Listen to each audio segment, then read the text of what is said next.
Welcome, friends. It is good to have you. Man, I had an excellent time on Monday with obviously a professor, with a wonderful time with Dr. Wendy Witter. I hope that you had a chance to hang out with us. Excited to hear the feedback. I know many of you have been now exploring Dr. Witter's classes. By the way, if you haven't yet, please do jump into the Discord channel by scanning the code, the QR code above, because you'll get all that stuff. We're talking about it, engaging with it. I love that some of you have been able to find some of the content. Today, I'm excited because we're in episode 6, but I'm going to do something just a little bit different. Because while I'm not going to be responding to every single video that potentially Edwin, along with ADL, puts out in response to any of this, I may on occasion have some kind of asides or kind of some side conversations about what happened or what they may have said. And so before we get into the main part of the conversation today, we're going to do something a little bit fun, something different. And here we go.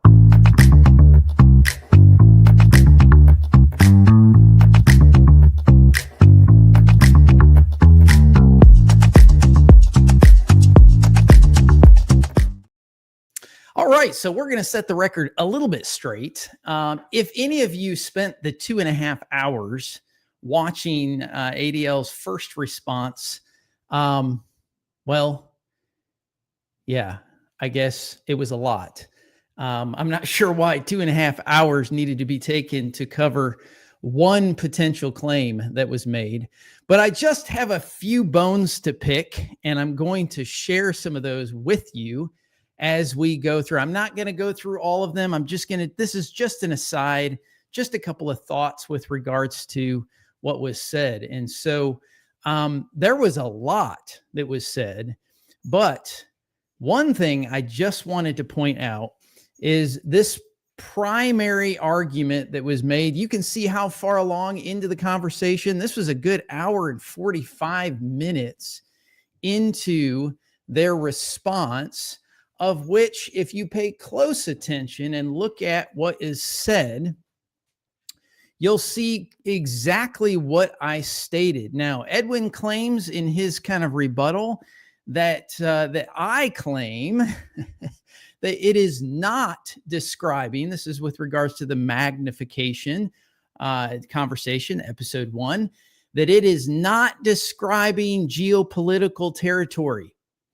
And I want you to pay very close attention. He actually has it on the screen when he's making this claim, and apparently this is not a jump at him, but I don't know why he can't read what actually was said, okay? First of all, my statement was that Daniel is moving from broad empires to a more localized but theologically charged conflict, okay? I very clearly mentioned that the text drives a theological element to it. Now, if you notice, what they did is that they claimed that I committed what they're calling a special pleading fallacy. And you can see the argument that they make.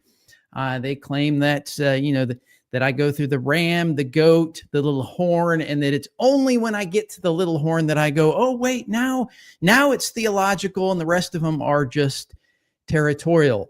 I want you to notice in the far right column, under Mike's interpretation, what exactly did I say?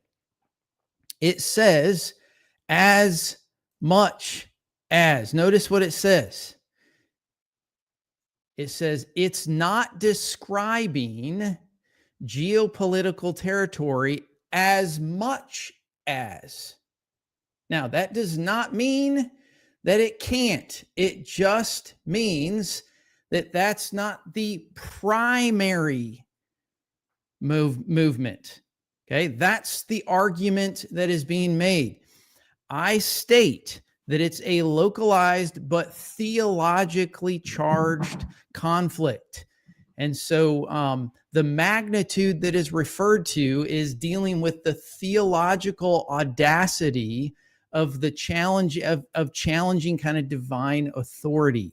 And they fundamentally, not only do they fundamentally misrepresent my argument, it's even on the screen, they apparently can't read it, but they also create a straw man and then begin to attack that particular thing, which isn't what I said. I didn't say that it was only, okay, but they made those statements multiple times, which in their attempt to steelman it, and he literally said, I'm going to steelman this.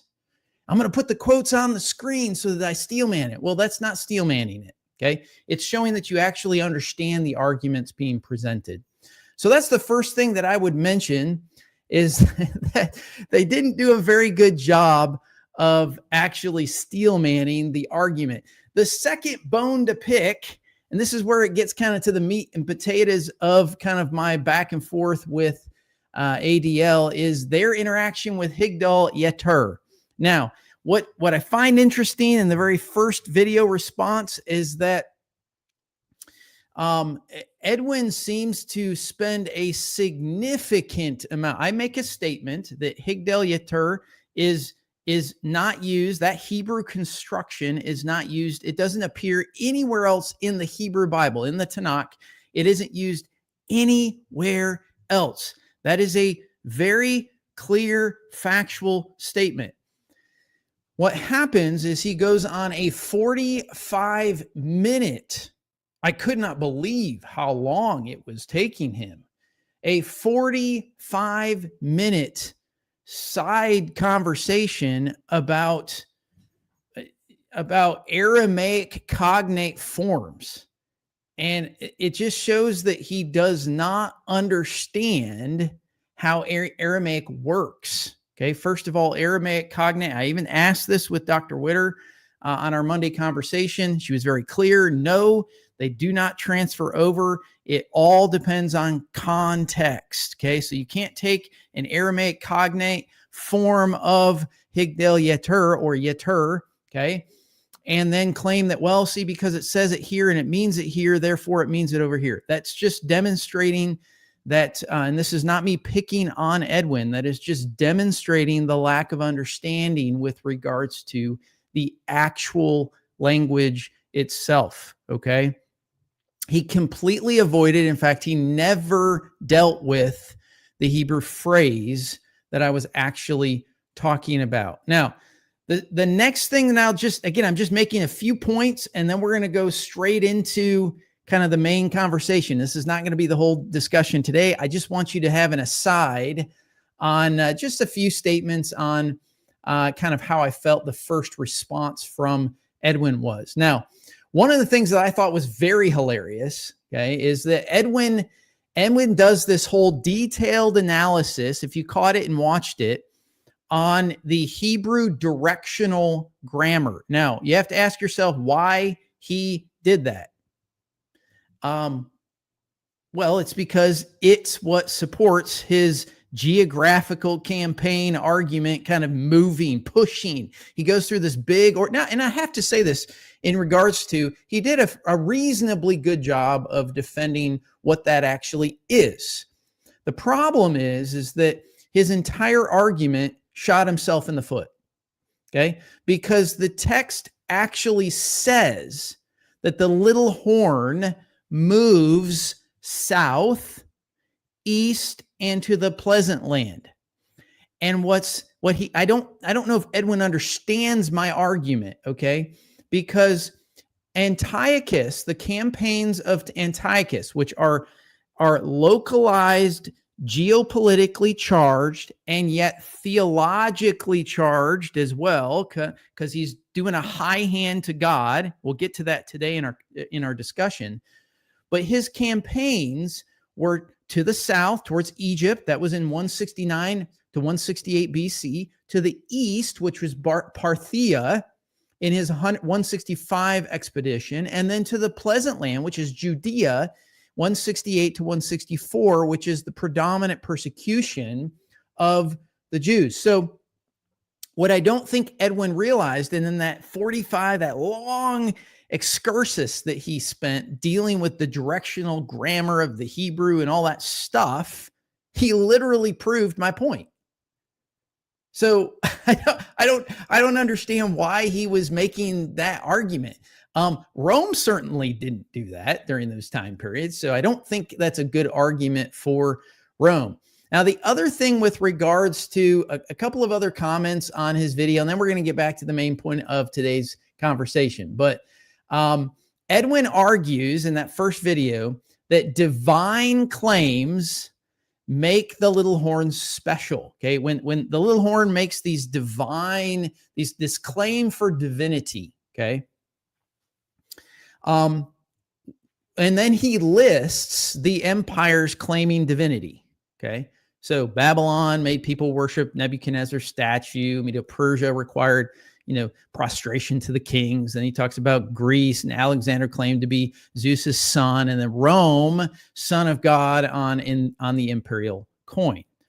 The problem the problem is that, again, his own argument completely destroys what he's trying to prove. If everyone, think about this, if every single one of those four are claiming divinity, then the divine claim can't make the little horn unique. It's literal, like biblical interpretation suicide for him. Like he makes an argument that actually leads itself right into the Antiochene interpretation, but I don't think he realizes that that's actually what's going on. Now, I'll consider this one this is going to be maybe the last thing I'll point out, and I'll have a little bit of fun with this particular one. So just come along for the journey with me for a second. Edwin brings up he talks about the Greek Septuagint translation, thinking he's being really clever and he's making a connection to the Septuagint.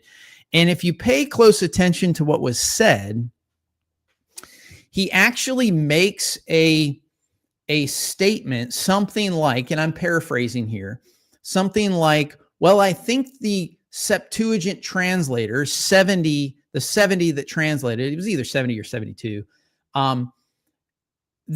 well, I think that they understand the Hebrew language better than Mike and I combined. So I think we should pay attention to what the Septuagint says.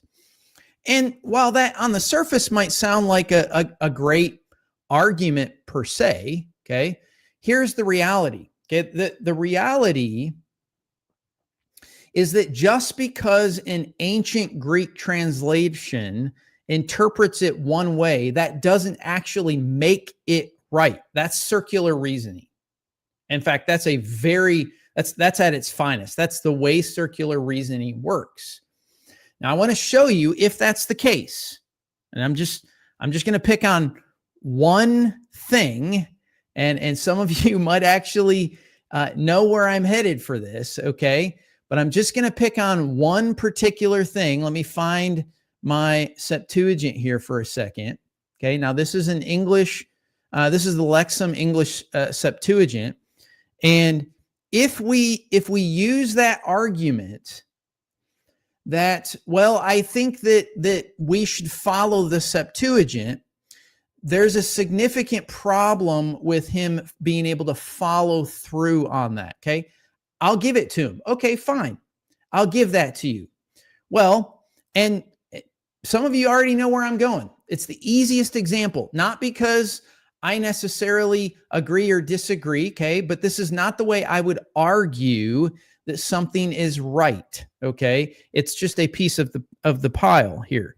So if we go to Genesis 6, for example, and you may or may not know this story, but this is going to directly conflict with the Adventist interpretation of Genesis 6, okay? The Genesis 6 interpretation is the Sethite understanding that if when you get down here to now giants were born whenever the sons of God entered into the daughters of, okay?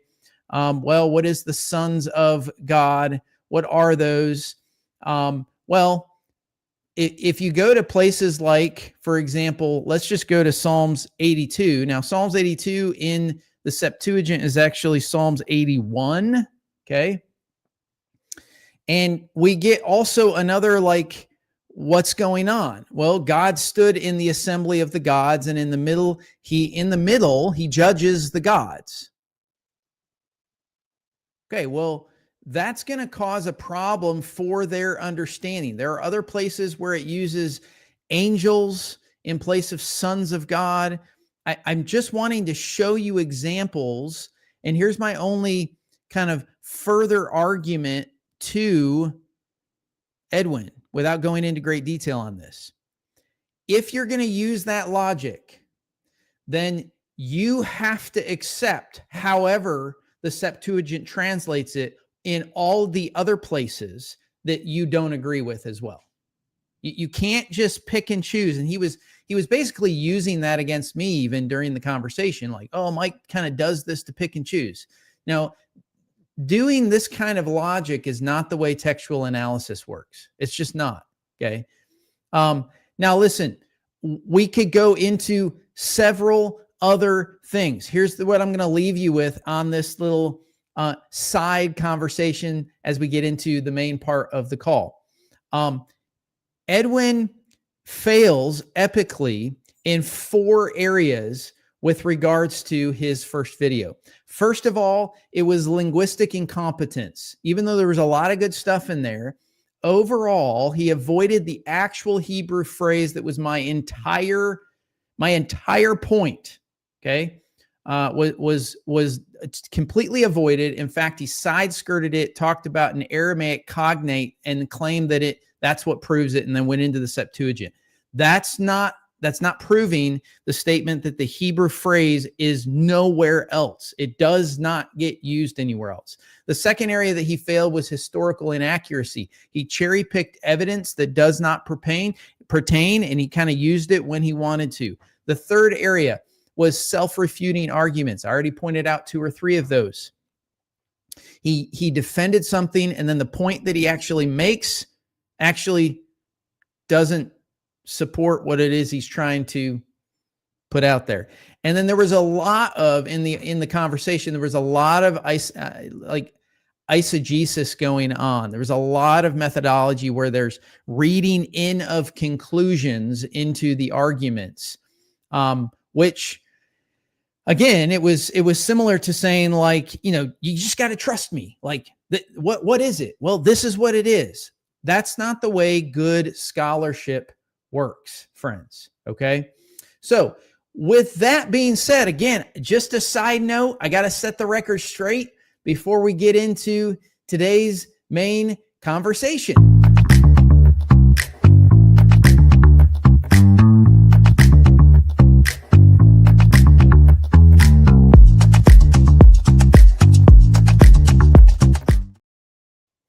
All right. Enough of that.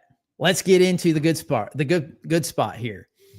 This is actually the 6th claim that we are going to work through. And we're going to watch the video first. This is a little bit of a shorter video, but let's watch the video and make sure that we identify the actual claim that is being made. Here we go. Bear with me just a little bit longer, because I want to make sure that everyone understands that it cannot be Antiochus Epiphanes. You remember when we read a little earlier in Daniel chapter 11 he does not desire woman. Daniel chapter 11, verse 37. A lot of people, so we clearly see that there's a match between Daniel 11 and Daniel 8. But notice what it says. Neither shall he regard the God of his fathers, nor the desire of woman. Did Antiochus Epiphanes desire woman, friend? Okay, I'm just going to pause real quick because I want you to notice what he's doing. I'm going to deal with the actual claim, but he's reading, then he's saying, did he desire woman? This is bad exegetical. If this isn't even exegetical, enough of me. Yes, I think so. he was married. Look at this, friends. He was married. Mm-hmm. Look at this. Let me show you this. I have to rewind for this. There it is. Was Antiochus Epiphanes IV married? Yes. The answer is yes. Antiochus Epiphanes desired woman. He was married. The power being spoken of is a power that does not desire woman. That does not fit Antiochus Epiphanes. I got 3 more points to go. Actually, 4 more.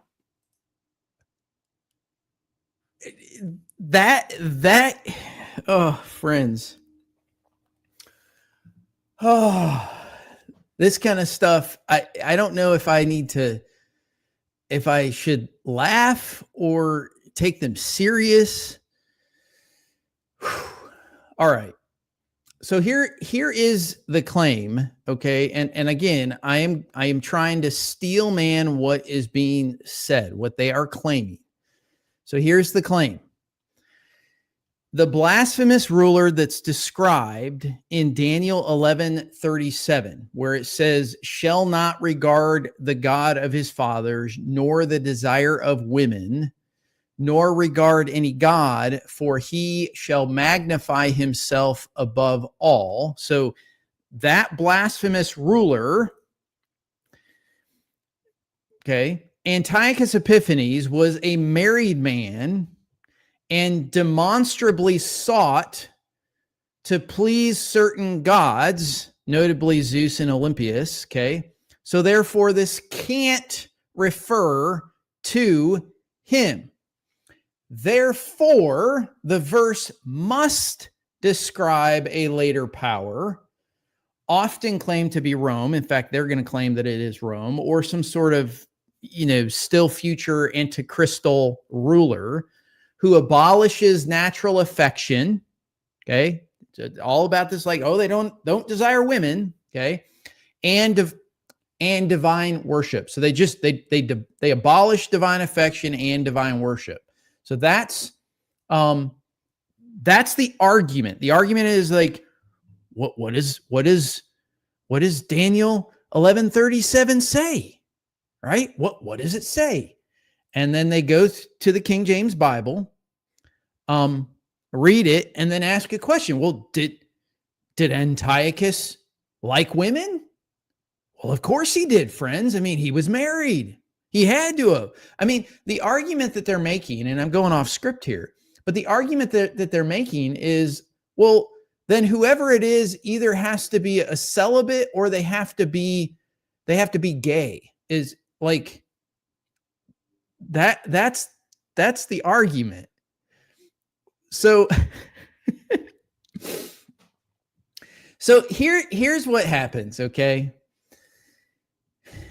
This way of thinking, okay, rests on a complete misunderstanding of both the Hebrew text and its Hellenistic environment, setting, and surroundings. And so again, what we do here, this is what we do, is we're going to dig into more depth than you probably want to about this one phrase, desire of women. That's where we're going. So let's get on the screen our text for this evening.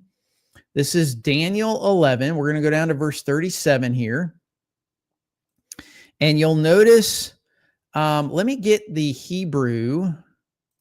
And yes, it's Hebrew. It's not Aramaic. Up on the screen. Okay, so this is the section that we're kind of referring to. And I'm in the NRSV. They were reading from the, I'll go to the KJV in just a second here. And let me actually bring that up just so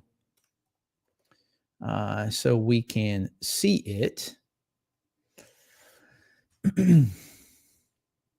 And this particular KJV does not have the interlinear tied to it.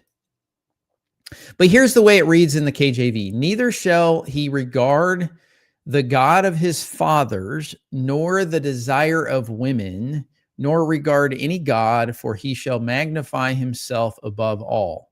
Okay, now we're not going to deal with the he shall magnify himself above all. We've already kind of gotten into that. But the actual phrase here, if you look at the bottom of my screen, the actual phrase here is ḥemdaṭ nāšîm. And you'll notice again, I'll say this again, 10, 11, reading right to left, okay? So this Hebrew phrase, ḥemdaṭ nāšîm, desire of women, that's the crux of the conversation. And it's the crux of the question, okay? And this is, again, this is Bible Study 101, what not to do. What you should not be doing is read a text like this, pick out one phrase, and say, well, did so-and-so like women? I guess it can't be them. That's eisegesis. That you're already presuming onto the text an idea that you don't think is valid. And then you're asking a question that then validates what you think is going on. Okay. So what we're going to look at here is, and this, my first thing I would tell you all is look at the translations. Okay. The quickest way to look at this is just pull up several translations. I want to look at, let me look at these here. So this is ESV on the left, the NRSV on the right. Notice that the phrase in question, if you just look at 5, 6 different translations, you're already going to see some differences, some nuances to this. So notice what verse 37 says, okay?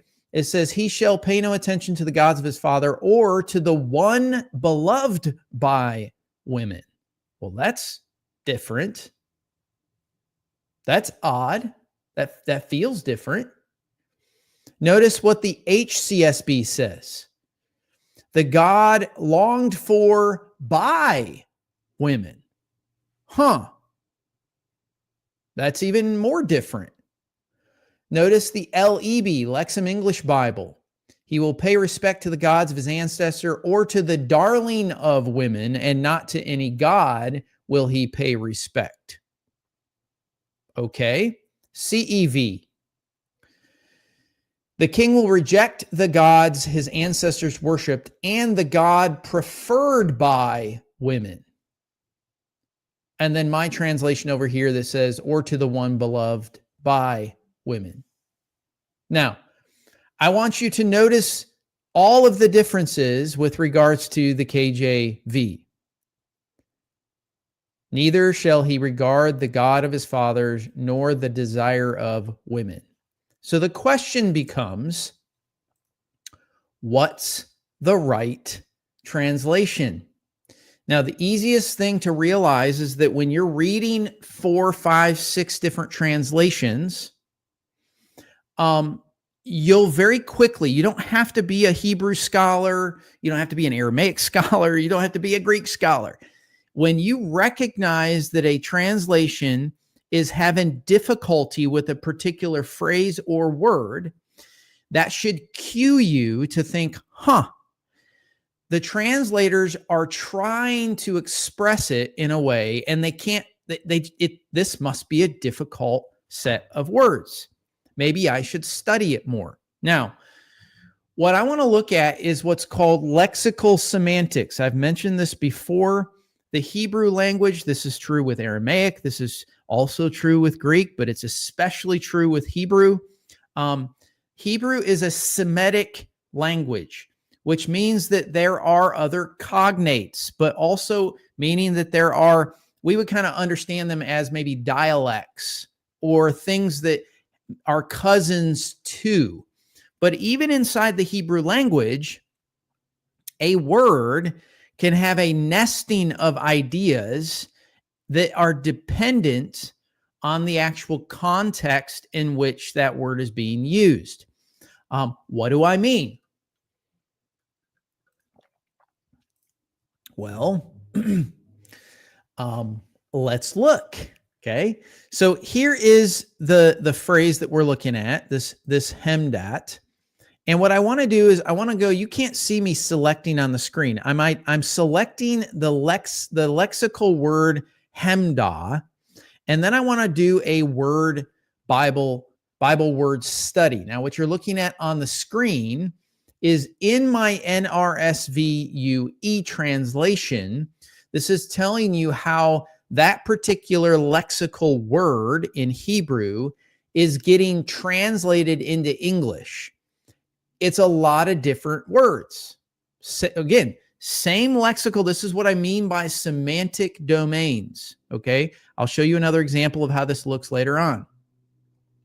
But notice that that word can be literally translated. If we look at the senses, we have basically 4 to 5 basic senses of what this can mean. And then under those senses or contextual translations, you can have other kind of minute differences, okay? It can mean treasure or wealth. It can mean sorrow or wrong. It can mean desire as it regards to feeling, okay? That you desire something. It can mean fruitfulness. Excuse me. So that gets expressed in the English language in several different ways. Now, here's another way that this shows up. I want to show you another way to look at this. If we take this this sense, the word desire, I'm going to show you what's called a Bible. Let me do a new screen share. Actually, let me dock this tab. There we go. What you're looking at on the screen is the sense of hemda. Right down here is the Hebrew word that we're using. You'll see it's actually shows up in our text that we're actually identifying. There's others, okay, but this is the one of the words, the lemmas, and you're going to see that it fits into what I want to show you is the semantic domain, where kind of other words can take nuances depending on the context. Okay.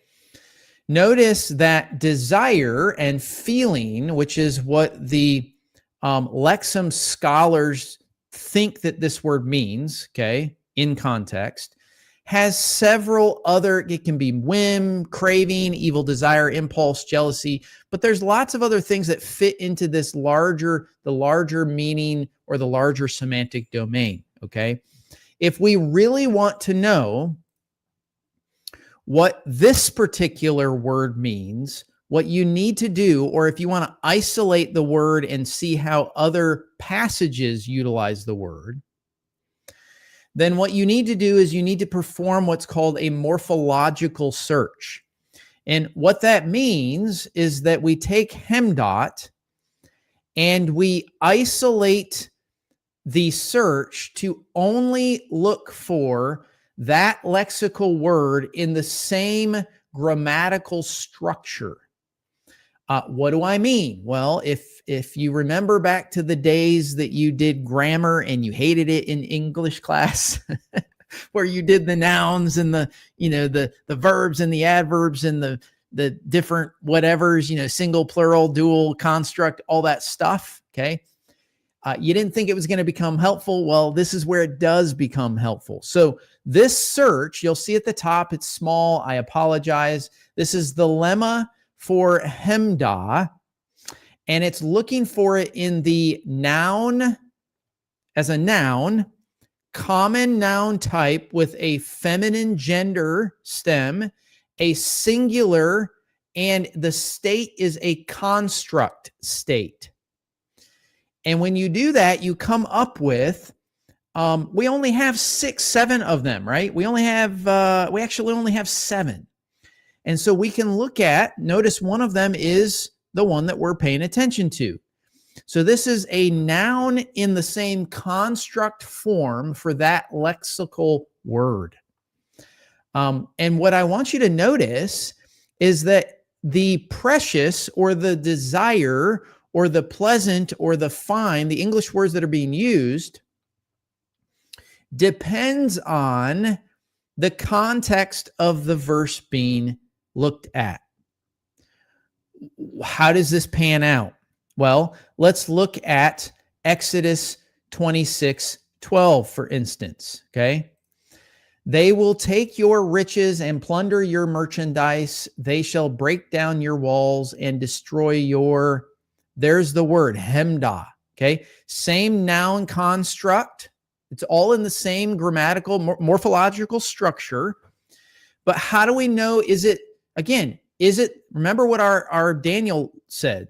It said, will not desire women. So is this desiring houses? No, it's not, right? They render this as, and destroy your fine houses. In other words, these are houses that you would desire because they're good homes. That's what it is, okay? So notice, it doesn't have to be that the houses are necessarily the ones being desired, or maybe they are being desired depending on the construct. I'll show you another one. Let's go to, let me go back to my search and let's go to another one in Daniel. Okay, Daniel 11:8. This is a couple of verses earlier where we get even their gods with their idols and with their precious vessels. Now, does that mean that you desire, again, pay attention, does that mean that you desire these vessels sexually? Is that what it's talking about? No. The answer is no. Okay. But again, you can't just pick a phrase in a KJV Bible and then ask a question and then be off to the races like, oh, well, see, then it can't possibly be. And I want you to pay attention. And the reason why my infograph at the very beginning of this is, notice what Jason said in the very beginning. He said, I want people to know that that it absolutely cannot be Antiochus. And he's using this as an argument. And this is just an argument that shows whether or not he meant to or not, okay? It shows that Jason does not understand the original language. He doesn't pay attention to it. He doesn't use it. And my experience, at least watching the very first response from ADL that we had an aside on, is that even Edwin doesn't understand the actual language the way he should. He's got some grasp of it, but he uses it to defend his own ideas. So here's my point. My point is that when we get to this verse and the phrase in question, the beloved by women, hemdaḥ nāšîm, it means one of three things. Okay. It either means it means that which women desire. That is a plausible way of defining it. It could mean the one desired by women. That's the second one it could be. The third one is a cherished object characterized by women. So it depends on the context of what's going on. And if you're ADL, again, this is just the way the video went. If you're ADL, you'll pick the one you like and you just assume it and you run off to the races with it. Okay. The reality is that the text is ambiguous and we have to interpret the text in context. Now, I am going to pick on ADL just a little bit here because they made a big deal. They actually said this in Australia pertaining to me, even though my name wasn't mentioned, they make a big deal that, well, we don't say context is king. We say Jesus is king, and we say context is key. Well, apparently they don't know how to take things in context. Okay, and this is just an evidence of how that shows up in the interpretation that comes from reading eisegetically, reading assumptions into the text, asking a question, and then coming out on the other side with, well, see, it can't be Antiochus. So we don't do that here. We're going to slow down, and I'm going to give you several different things that this could be, and I'm going to tell you why I think this, again, will shoot them in the foot, because Antiochus fits this exact thing that's going on. So the first thing that I want to look at is the historical and cultural context. This is the Hellenistic religious perspective of desire.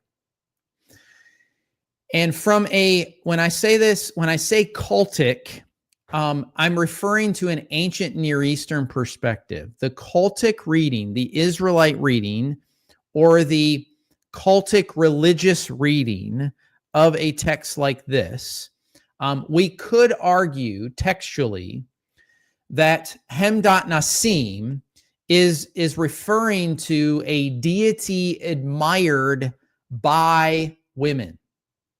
Now, you should have noticed, okay, just as a side point, that there are translations that do this, okay? So notice what I said, hemdaṭ nāšîm, as referring to a deity that is admired by women. Notice, okay, the god longed for by women. So the HCSB is going to actually be true to this cultic reading. So I just want you to understand, this is not something, wow, Mike is being new and I'm making up my own idea. I'm not being creative here. This is what people have to deal with, okay? This should not be read as sexual abstinence or misogyny. That's not what's going on in the text. Now, the two candidates, if you take this argument in this reading, that this is referring to a deity that's admired by women, the potential candidates that would fit, the Greek candidate would be Adonis. The Syrian candidate would be Tammuz. Now, this is a fertility god. It was beloved by women, associated with seasonal cycles. In fact, we're actually going to get this referenced in Scripture, okay? Let's go to, I'm going to take off the, just so it's easier to see the text, I'll take off, let me make this a little bit bigger for you.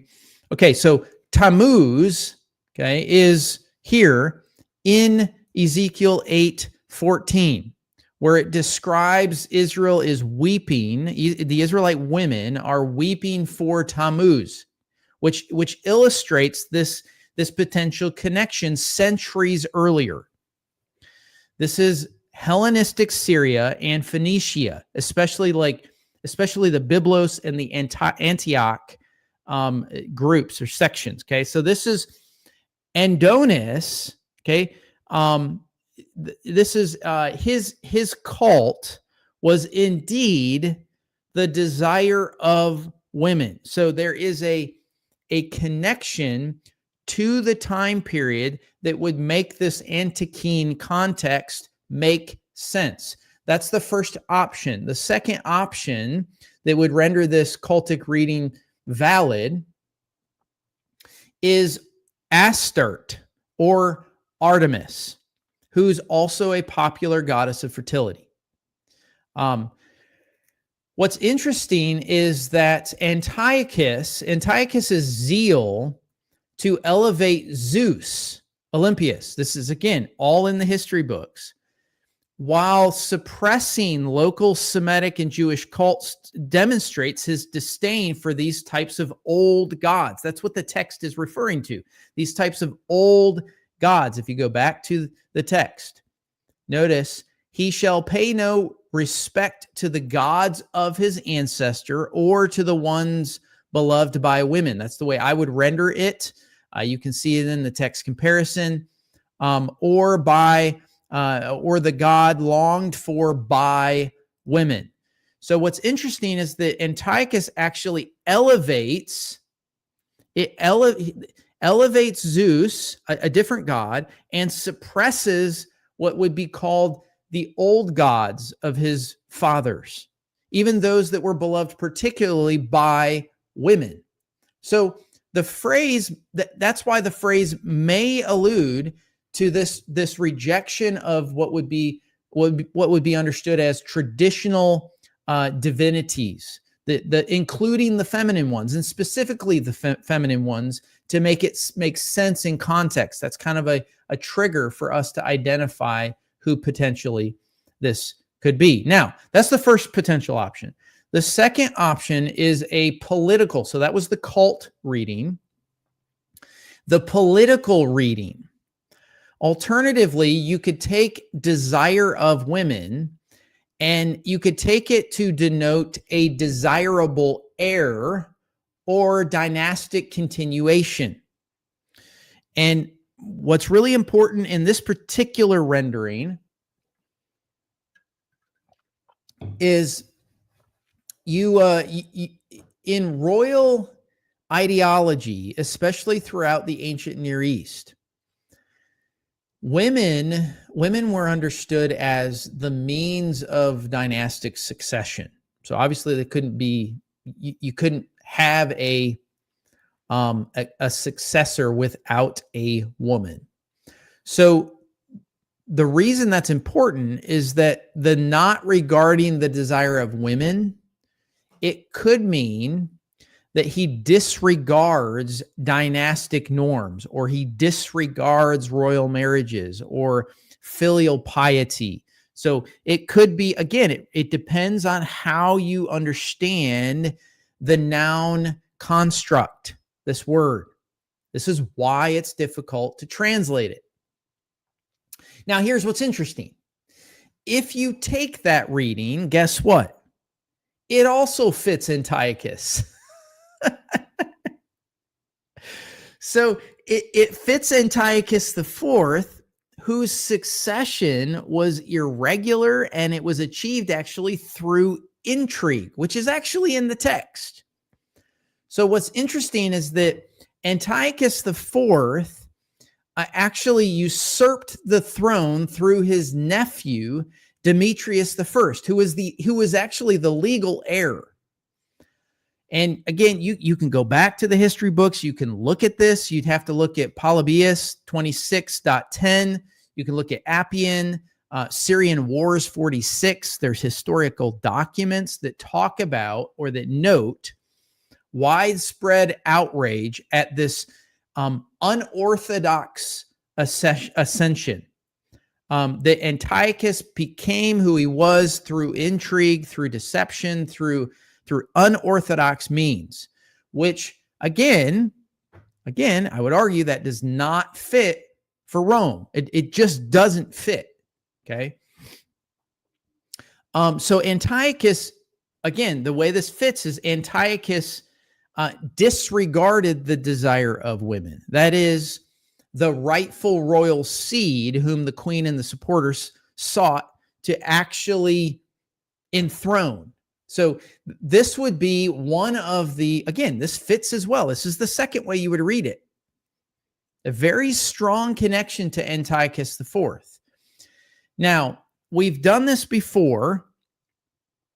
I want to look at some Jewish usage of it. And we're actually going to go to, we're not going to go outside the Bible on this particular part. But we're going to go to Haggai 2:7. And I want you to notice in the text, this is that hemda, okay? 9, 10, 11, 12. So reading right to left, this is hemdaṭ ka ha gohim. This means the treasure or desired things of all nations, okay?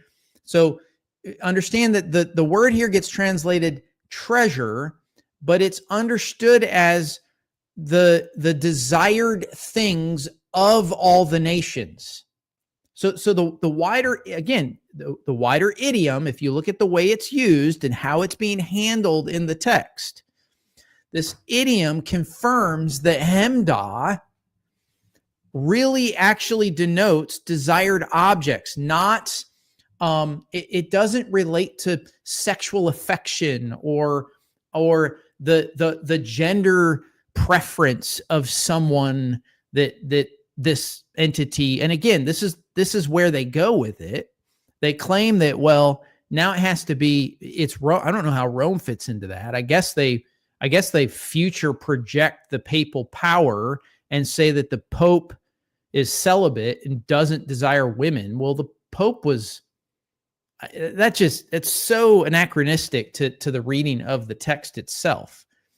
So hemdaṭ nāšîm doesn't need to describe personal sexuality in any way, shape, or form. In fact, I don't think that actually is the rendering of the text if you look at the original language in context, okay? Instead, I would argue my defense for this would be that it should be understood in the cultic devotion or dynastic value. In fact, it should not be read. I think that it would be textually inaccurate to do the exact thing that Jason claimed. Well, it is sexual. No, it's not. Okay, that's again not understanding the language, and it's also being highly dependent. Yes, I'm going to pick on him for this. It's being highly fixated and dependent on the KJV. I understand that they use other translations when it works for them, like going to the Septuagint when it works for them, but that's not scholarly. That's just not scholarly. That's not letting the text speak for what it is. That's eisegesis, which is inserting ideas into the text and making it, massaging it to come out with an idea that you want it to mean. All right. So let's now look at, let's kind of re-examine. Let's go back to the text at hand. Okay. And he shall not regard the gods of his fathers. Okay. This is the way the NRSVUE translates it. He should not, he shall pay no respect to the gods of his ancestors. It shows up in the KJV, neither shall he regard the God of his fathers. Okay, he shall not regard the gods of his fathers. So this clause, if we understand it in context, this is a very strong support for what I would call an intra-Greek interpretation, understanding it inside the Greek framework, the Antiochus religious innovations, or the what some scholars will use this phrase called vis-a-vis. Really, all that means is in relation to his ancestral deities. So here, let me just say this simply. This is describing how, when I say this precursor to the statement that we're looking at, trying to keep it in context. He shall pay no respect to the gods of his ancestors. This is describing how Antiochus mixed different religious traditions together and created a new religious practice. He's prideful, not only vertically, I've said that before, theologically, he is prideful towards the God of heaven, but he is also disrespecting his own ancestry and creating a new religious practice. And these changes compared to or affected the traditional gods that his ancestors had always worshipped. What does that look like? Well, traditional Seleucid kings, which Antiochus IV of Epiphanes is a Seleucid king. I believe it's 8 of, depending on whatever you take, 21, 23, 28, whatever they are. Okay. He's kind of the 8th one in the line, favored Greco Medosian deities like Apollo and Athena. That's the traditional Seleucid kings. That's who they're going to focus on. Antiochus is very different. Antiochus aggressively promoted Zeus Olympus. And in fact, he identified him with Jupiter. Jupiter, I slaughtered these names, but it's Capitolinus. And again, that's according to Polybius 2610, which I actually saw Sola Scriptura. Yes, it is a crucial piece of evidence that, again, I'll say this, if people like ADL are not engaging in this stuff, then they are automatically going to be out to lunch with the actual arguments in academia around this, okay? Also, you can also find this in 2 Maccabees 6:2, but it's very clear, and this ties to what he does when he desecrates the temple, okay? He most understand that he pays homage to Zeus, slaughters a pig on the, on the Israelite altar. And so he's paying homage to Zeus Olympius, which is very counterintuitive to the traditional Seleucid kings. To conservative Greeks during this time and Judeans, this is going to mark a distinct departure from the ancestral gods. What would be normally, this would be I can't believe he's doing this. Not just inside of the Judean side, but also, and this is really important, also inside of the Greek perspective, which is very important to understand the phrase in Daniel 11:37. It has nothing to do with, oh, he doesn't like women. I'm sorry. I crack up every time I hear that. That's the direction that Jason went. But this is very clearly an indicator of this individual is not only going to do a high hand to the traditional gods of his ancestors, but he's also specifically gods that were favored by women, but he's also doing a high hand to the God of Israel, to Yahweh. Okay, so again, very clear markers for the idea of dethroning conventional cults. And I don't mean that by today's term of a cult, okay? What I mean is Hellenic and Jewish cultic practices, religious worship. And it's also gonna be a sign of self-deification. This goes all the way back to the very first one that I did, magnifies himself above all. That is a predominant theological construct of the authors the author of Daniel putting this theme together. Okay. This is the quintessential Antiochus traits. This is the reason why there is almost exclusive consensus. There isn't, but it's almost conclusive that the little horn in Daniel is Antiochus, except the outliers of, I would say, SDAs. I think Jehovah's Witnesses also don't agree. There's a few other like side sects that do this. Now, another thing that I want to point out, just as further evidence, okay, of my verdict here. This nor regard any God, for he shall magnify himself above all.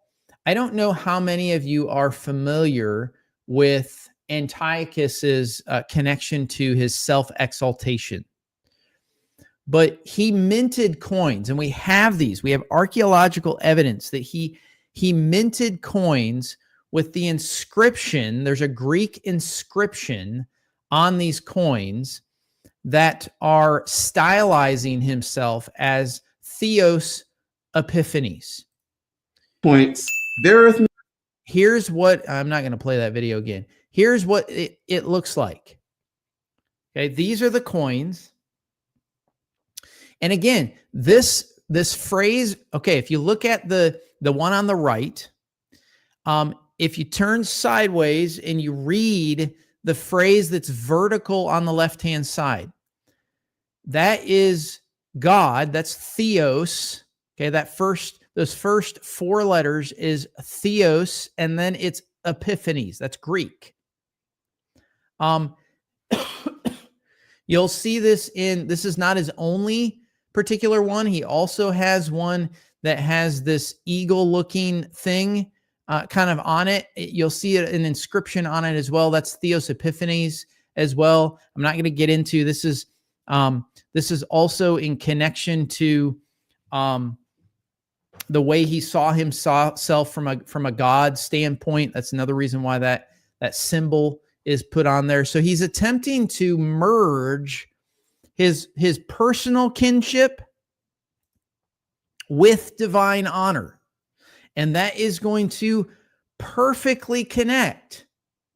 It connects beautifully with Daniel 11, 36 and 37, both of these, okay? It fits beautifully with this climax, a ruler deifying himself over all gods, claiming to be God. Okay? So there's three clauses that interlock naturally when we look at this, okay? Whoever this is, rejects ancestral gods. In other words, replaces traditional Seleucid pantheon. Okay, that's the first clause. Rejects, quote unquote, the desire of women. Okay, that's abolishes popular feminine cults. It's the gods that women desire. That's the way that is understood. Okay. The third clause rejects all gods. And this is all in the text. He elevates himself as divine sovereign. He shall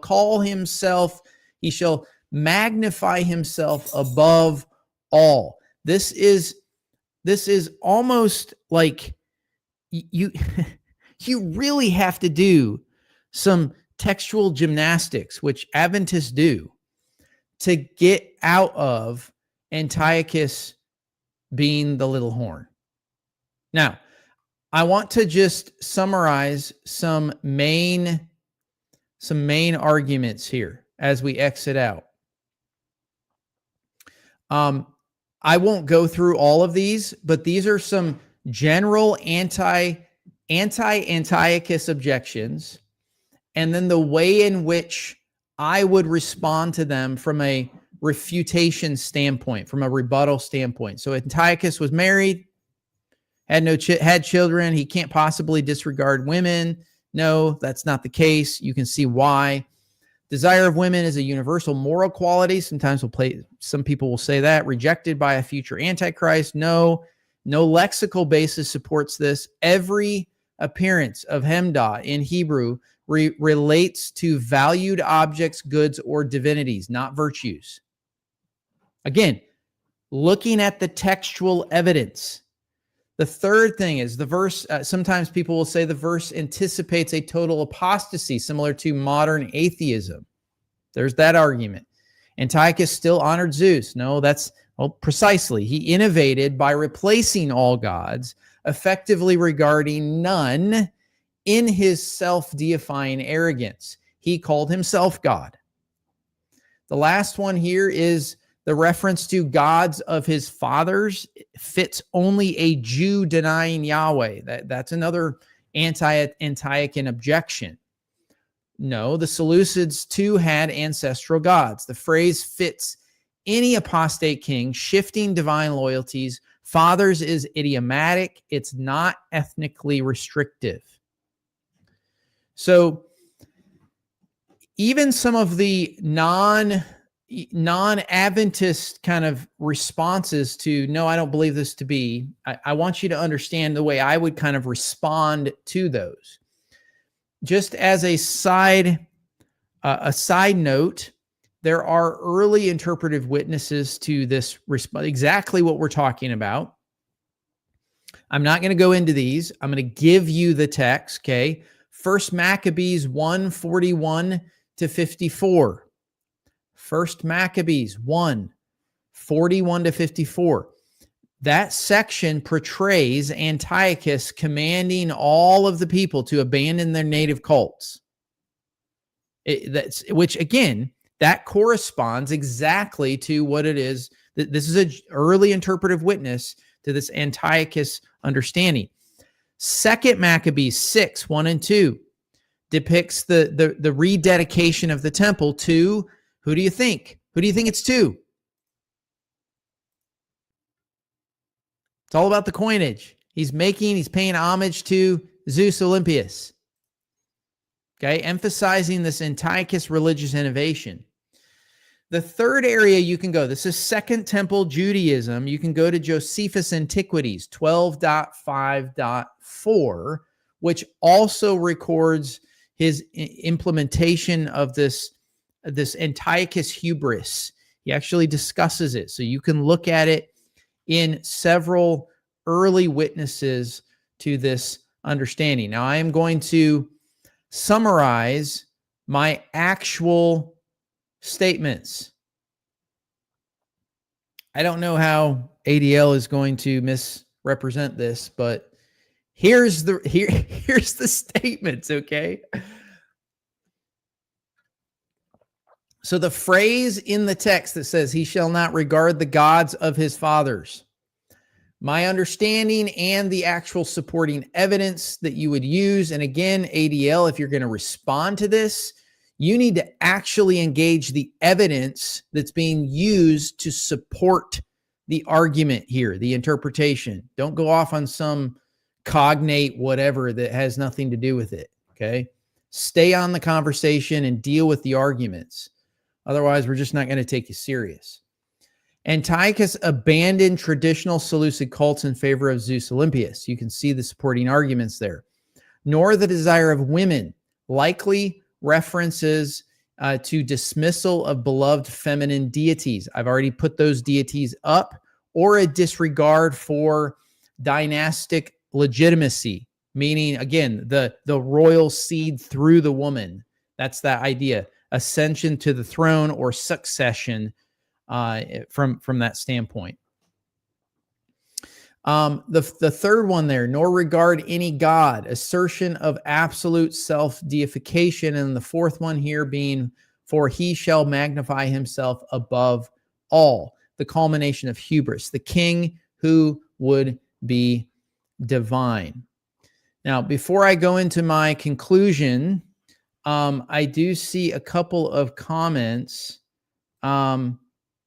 Adrian, I see that you're asking with regards to the text in verse, he shall honor the God of fortresses instead of these, a God whom his ancestor did not know, he shall honor with gold and silver, with precious stones and costly gifts. I don't personally know which God that would potentially be. What I would point you to is more than likely that is a connection to Zeus. In fact, it's notated that way in some of my kind of context menu notes here, is that the God of fortresses would tie to Zeus. The same with a God whom his ancestors did not know, he shall honor with gold and silver. So that would be the potential connection, at least that's what some scholars point to, is, and that again, it doesn't say a specific God, the God of fortresses. It doesn't name a God. The actual phrase there, like you were referring to, is ma'az. That's not to my, I don't think, let me look up one thing here while I've got everyone on. I am going to look up, I don't think that is a deity name. Let me actually look up, I'm just doing this on the fly. So just since you asked it, I'm I don't think Maos.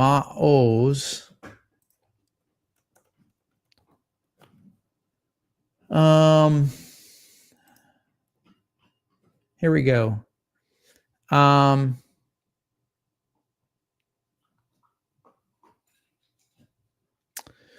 Okay, so here's what I'll tell you.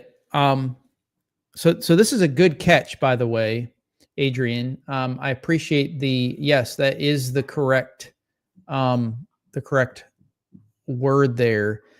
If you're interested in this particular article on this, so this is actually called the God of Fortresses. This is out of the Dictionary of Deities and Demons reference, which is a must-have. If you're doing ancient Near Eastern work, you have got to have this book. This is a fabulous, fabulous book. I use it constantly. It's the place I would go for any kind of interaction with this. But do notice that they actually reference, as used in Daniel 11:38, the God of Fortresses has been treated in the Greek Theodotion.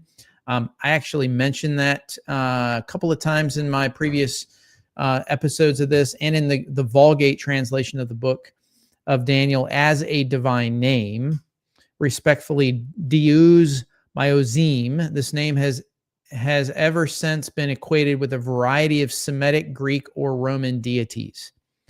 And then it goes on to mention that Jerome already mentions in his commentary, who offered he claims that this offered an absurd explanation of the god of Meozim for the latter assertion that the generals of Antiochus, ruler of Seleucid Empire, set up a statue of Jupiter in the village.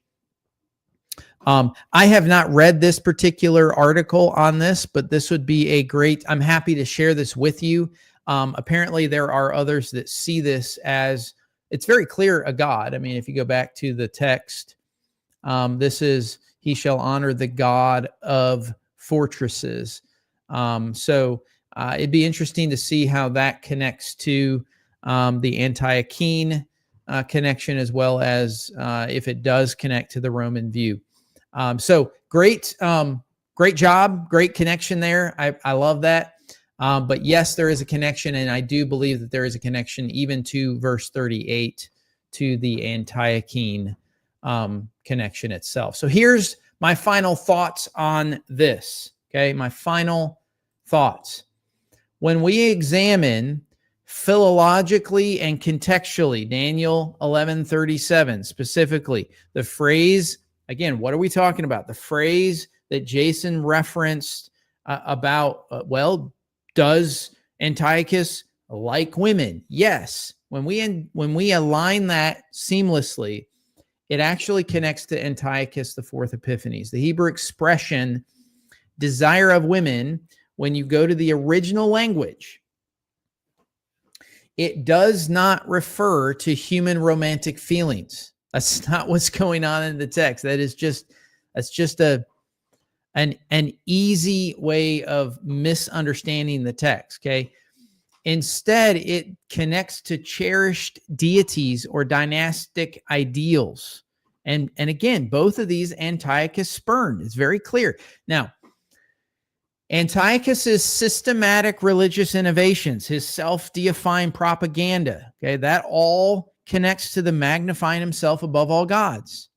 So it's very, very clear. This is my original back to episode 1 when I talk about he magnifies himself above. Back to this theological evaluation, what I believe is the main, it isn't the only thing. It's not that geopolitical can't be a part of. In fact, it is. And I don't say, and this is back to my little aside that I had, nowhere do I say that the only thing that it points to is theological. My stance is that the theological elevation, him being deified to a God above all gods, takes precedence over the geopolitical side. So the verse clearly reflects a theological evaluation of his reign. An apostate monarch whose hubris epitomizes the height of Gentile impiety within history. It's very, very clear who this is. It's Antiochus Epiphanes IV. This is, again, letting the text drive the understanding, and then what comes up from the text itself. So the passage itself is far from excluding Antiochus. It corroborates the identification of Daniel's blasphemous king. And again, nice try, Jason, but you kind of just fell flat on your face with this one. So with that, friends, that's all I've got. This is a little bit of a shorter one. I hope to see you on the next one. My plan is to be able to go live on Friday to do the Revelation, the next episode of Revelation. If you've been paying attention to that, I've given you all a few weeks to get caught up, those of you that want to, but we will continue to be working through these next few episodes.